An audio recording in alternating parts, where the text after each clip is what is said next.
congratulations. How does it feel to finally be back on solid ground? It's kind of strange to be home again after such a long time, but I'm just happy to be back with my family, back with my pets. It's been great. It took much longer than we were anticipating when we first spoke to you. It did. So I was supposed to be back in mid-October, and then I was stuck in Alaska for a month. I was stuck in Russia for a month because of visa and weather problems. But I'm finally back. It took a bit longer than I was hoping, but yeah. And with 2 Guinness World Records, is that right? Tell me about them. That's right. So I am now the youngest woman to fly solo around the world and the youngest person to fly solo around the world in microlight. So it's basically an extra small plane with a few extra limitations. What inspired you to do this in the first place?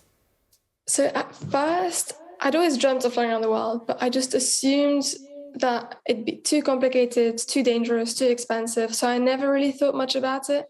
And then I was finishing school and I thought, actually, this is the perfect time to do something crazy and fly around the world. So I planned the route, which basically consisted of me grabbing a pen and a world map and just kind of drawing where I wanted to go.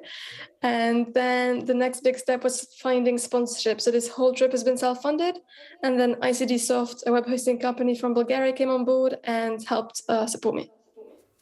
What inspired you? As I said, you talked about the fact that you felt that you couldn't do it or it was going to be too expensive. And then when you were taking part in the journey, what inspired you to continue on? Because there must have been moments when you thought, I can't do this, I've had enough. Definitely. I think Alaska and Russia were really tricky. Every flight was really challenging, whether it was turbulence or just poor weather. And it really helped. Sometimes I'd get messages from people saying, oh, Zara, I saw what you were doing and you've inspired me to start flying as well. And that was great. So that would really kind of help me to keep going because I thought, actually, I'm having a bit of a positive impact on some people. So clearly I'm doing something right. Were there any particularly memorable parts of the journey when you were about to take off or land, or you were up and it was just you and very little noise around you, looking down and thinking, yeah, this is cool?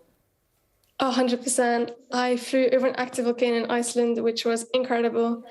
So you could kind of see the lava flowing out. That was amazing. Greenland, beautiful. Siberia was fascinating because I would fly for hundreds of miles without seeing anything human or human-made. So no roads, no electricity cables, no villages, obviously. It was quite scary, though, because if the engine were to stop, suddenly I'm stuck in minus 35 degrees Celsius, hours away from rescue.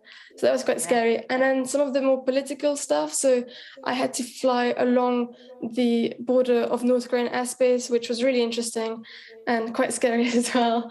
But every country was gorgeous. What? Because you might have been shot down from North Korea. Is that what you're thinking? Right. No, so apparently they test missiles with no warning. And although the risk is tiny, there is a risk. So I thought, well, let's play it safe and kind of fly along Japanese airspace rather than North Korean airspace. I think that's very wise. How often did you manage to be in touch with your family? Your mother's heart must have been in her mouth the whole time. Right, yeah, a little bit, I think. I tried to phone them every single day. Sometimes that was trickier. In some countries, there was limited access to Wi-Fi and internet. Otherwise, I had a satellite phone. But again, in Russia, it was so cold. I had to use it outside. And because it was so cold, I could only phone my parents for about 5 or 10 minutes before my fingers would start to hurt. So what's next for you, Zara? You're home in Brussels. I'm sure that you had extra big hugs when you got back. You need a while to get over what's happened. What's next? For me, the next big step will be getting a degree, probably. I'd love to study engineering at university.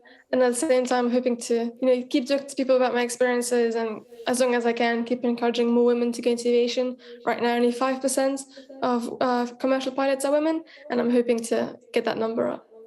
I think I knew that statistic already. It's unbelievable, isn't it? What about going into space? Do you fancy that?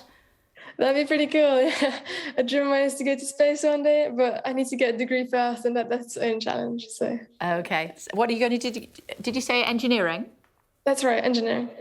Fantastic. In Brussels, in Belgium, or in the UK?